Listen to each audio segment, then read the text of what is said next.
Rajahmundry Telugu university Nannaya సాహిత్య పీఠం తెలుగులో ఒక వెలుగు వెలిగిన విద్యాలయం ఇప్పుడు దీనావస్థలో ఉంది. నిర్రెలుబారిన గోడల మధ్య బావురుమంటోంది. ఒక మంచి ఉద్దేశంతో స్థాపించిన విద్యాపీఠం కొడిగట్టిన దీపంలా మిణుకుమిణుకుమంటోంది. పిచ్చి మొక్కల మధ్య బూత్ బంగ్లాలా కనిపిస్తున్న ఈ భవనం ఒకప్పుడు తెలుగుకు తేనెతేటల మాటలతో బాటలు పరిచిందే. దెయ్యాల కొంపలా ఉన్న ఈ భవంతి ఒకప్పుడు పరువంబొలికే తెలుగు వాకిలికి బంతిపూల తోరణాలు కట్టిందే. అమరధామంలా శోభిల్లిన రాజమహేంద్రపురి ఒడిలో అలరారిన ఈ తెలుగు పీఠం ఇప్పుడు కాళ్లు విరిగి చతికిల పడిపోయింది.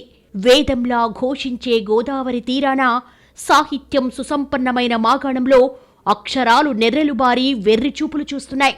వేదాలు ఉపనిషత్తులు ప్రతిధ్వనించే తరగతి గదుల్లో కటిక్క నిశ్శబ్దం అలుముకుందే. సాహితీ వెలుగులు పంచాల్సిన దివ్య పీఠం కొడిగట్టిన దీపమైందే. చారిత్రక సాంస్కృతిక కాంతి ప్రభల కావ్యంగా వెలుగొందాల్సిన క్యాంపస్ చీకటి గుయ్యారంగా మిగిలిపోయిందే. నవ కవితలు వినిపించిన ఒకప్పటి నందనవనం పిచ్చి మొక్కలకు ఆలవాలమైంది. గత వైభవ దీప్తులన్నీ కరిగి కన్నీటి చారికలా మిగిలాయి. ఆదికవి నన్నయ్య కవిత్వం రాసిన చోట అక్షరాలని దీనంగా ఏడుస్తున్నాయి. సాహిత్యపీఠం నన్నయ్య సాహిత్యపీఠం పెట్టడమే చాలా గొప్ప అనుకుంటే హాస్టల్కి వెంటనే అప్పటికప్పుడు ఆ బిల్డింగ్ చూసి చూడగానే రామారావు గారు తోమాడు దవనప్ప గారు అప్పటికప్పుడు ఇద్దరు కలిసి అనౌన్స్ చేశారు శబరి అనే పేరుని. అంటే ఇవన్నీ కూడా చాలా హార్ట్ టచింగ్ అంటారు చూసారా, అలాంటి మానవ స్పర్శతోటి హృదయ స్పర్శతోటి స్పందించిన వ్యక్తులని ఏదో ఆయనకు 600 అడుగుల విగ్రహం పెడతాం, అది చేస్తాం, ఇది చేస్తాం అంటున్నారు. కానీ ఆయన ఆశయాల్లో తెలుగు భాషాభివృద్ధి అన్న దాని గురించి ఎందుకు చిన్నచూపు చూస్తున్నారో తెలియదు. మీరు చూస్తున్నది సాహితీ పరిమళాలు వెదజల్లిన రాజమండ్రి తెలుగు యూనివర్సిటీ. నమ్మలేకుండా ఉన్నారు కదా? దృశ్యాలు చూస్తుంటే మనసు చివుక్కుమంటోంది కదా? అంతే కదా, తెలుగు మీద అభిమానమున్నవారెవరూ ఈ దీనావస్థను చూసి తట్టుకోలేరు. సాహిత్యం మీద మమకారం ఉన్నవారెవరూ ఈ దుస్థితిని సహించబోరు. విద్యార్థులతో కళకళ్లాడాల్సిన సరస్వతి ప్రాంగణం కొన ఊపిరితో కొట్టుమిట్టాడుతోందంటే ఎవరి మనసుకైనా బాధే కలుగుతుంది. తెలుగు భాష సుసంపన్నమైన నేల మీద తెలుగు ఎందుకు కొరగాకుండా పోయిందంటే ఏ గుండెకైనా కలుక్కుమంటుంది. గరికపాటి పీహెచ్డీ చేసిన పీఠమిది. బేతవోలు రామబ్రహ్మం డీన్గా ఉన్న ప్రాంగణమిది. డాక్టర్ సినారే, తూమాటి దోణప్ప, నాయని కృష్ణకుమారి లాంటి వాళ్లు వీసీలుగా ఉన్న నిలయమిది. ఇలా చెప్పుకుంటూ పోతే ఎల్లా వెంకటేశ్వరరావు, శంకరాభరణం ఫేమ్ జీవి సోమయాజులు ఎందరో ఎందరో ఇక్కడ తెలుగును వెలిగించిన వారే. అలాంటి విద్యాసంస్థకు తెగులు పట్టింది, పుస్తకాలకు చెదలు పట్టింది. బూత్ బంగళాల దెయ్యాల కొంపల కొరివి దెయ్యంలా తయారైంది. విభజన తర్వాత పీఠం మాత్రమే మిగిలింది, విద్యార్థులు లేరు. బేతవోలు రామబ్రహ్మం గారి గురించి మనందరికీ తెలుసు. రామబ్రహ్మం గారు, కొత్తపల్లి వీరభద్ర గారు, ఒకటి కాదు ఇలాంటి పేర్లు చెప్పుకుంటూ వెళ్తే చాలా గొప్ప గొప్ప వాళ్ళు అందరూ ఆ సేవలు అందించిన వ్యవస్థ. ఎల్లా వెంకటేశ్వర గారు, నటుడు శంకరాభరణం ఫేమ్ జీవి సోమయాజులు గారు, ఇలా గొప్ప గొప్ప వాళ్ళు, చాలా గొప్ప గొప్ప వాళ్ళందరూ అక్కడ సేవలు అందించారు. అంత పేరొందిన దాన్ని ఈ విభజన పేరు చెప్పి 10 ఏళ్ల నుంచి పట్టించుకోవడం మానేశారు. విద్యార్థుల్లేని విశ్వవిద్యాలయం ఏదైనా ఉంది అంటే బహుశా అదిదొక్కటే. తెలుగు భాష మీద ప్రేమతో ఎన్టీఆర్ స్థాపించిన ఈ యూనివర్సిటీ పీఠం కాలక్రమంలో ఎందుకు కొరగాని దానిగా తయారైంది.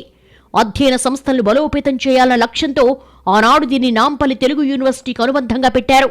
నన్నయ్య సాహిత్య పీఠం అని పేరు పెట్టారు. జానపద పీఠాన్ని వరంగల్లో పెట్టారు. లలిత కళల్ని కూడా కలిపి తెలుగు భాషకు ఉన్నతిని తీసుకురావాలని లక్ష్యంగా దీనిని స్థాపించారు.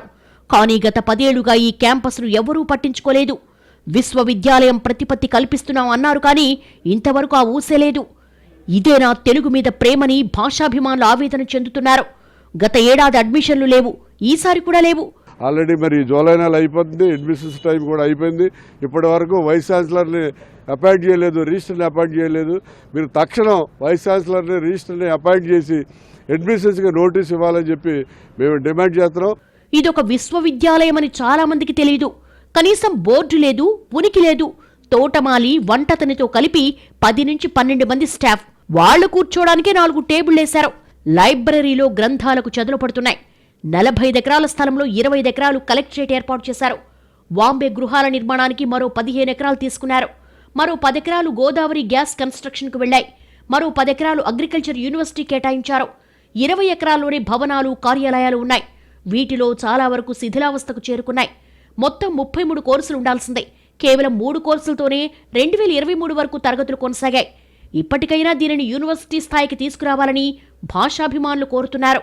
నిధులు కేటాయించి తెలుగును బతికించాలని వేడుకుంటున్నారు. ఉన్న దాంట్లోనే సర్దుబాటు చేసుకోవాలని కోరుతున్నారు.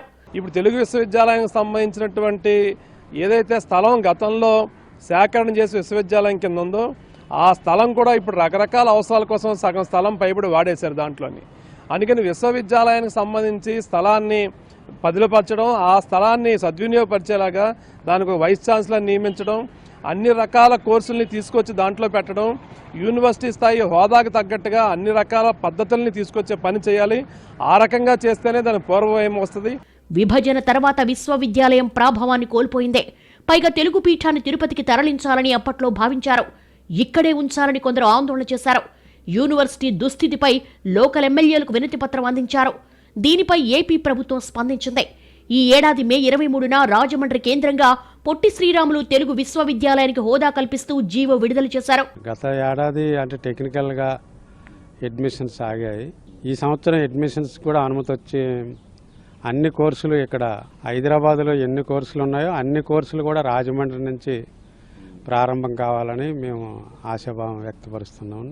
10 ఏళ్ల ఉమ్మడి బంధం ముగిసిపోవడంతో ముళ్ల చెట్ల మధ్య దిక్కు దివాణం లేకుండా పడిపోయిన తెలుగు విశ్వవిద్యాలయం పరిస్థితి అగమ్యగోచరంగా తయారైంది. ప్రజాప్రతినిధులు, సాహితీవేత్తలు సమిష్టిగా కృషి చేయకపోతే తెలుగు విశ్వవిద్యాలయం చేజారిపోవడం ఖాయం. ఇప్పటికైనా ఎన్టీఆర్ స్థాపించిన తెలుగు విశ్వవిద్యాలయాన్ని కూటమి సర్కారు చర్యలు చేపట్టి పూర్వ వైభవం తీసుకురావాలని కోరుతున్నారు.